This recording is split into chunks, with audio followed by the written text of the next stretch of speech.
My sister, female 27, and I, 18 female, lost our dad a year ago. He was my only parent. Mom was never in mine or my sister's life. Dad left money inheritance for me and my sister, and she used her inheritance to get new cars and renovate her house. I live with my aunt right now because my brother-in-law didn't let me stay with my sister. I'm planning on using my inheritance money to pay for college tuition. I've always wanted to be a doctor, but I haven't decided which branch yet. My sister and I haven't been close. It started after she got married to her chronically ill husband, who was allowed to make backhanded comments about Dad, mock his illness, and even make a scene at his funeral, only because he's ill and shouldn't be held accountable for his behavior. I've distanced myself, but my sister has been visiting a lot lately, venting about my brother-in-law's condition.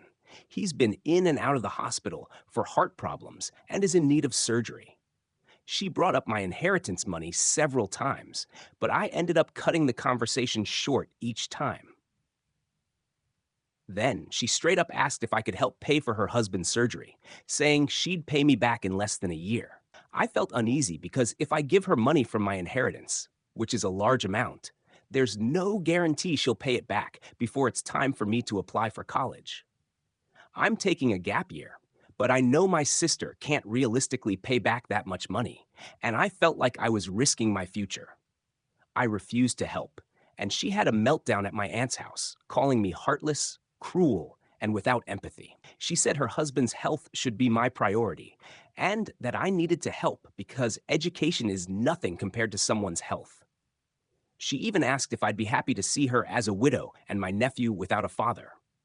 My aunt suggested others pay, but most of them have already cut my sister and her husband off. I argued that her husband's poor health isn't my fault, especially as she kept blaming and guilt-tripping me. She cried, and although my aunt decided to stay out of it, she told me I should be prepared for permanent damage to my relationship with my sister if I don't help her now.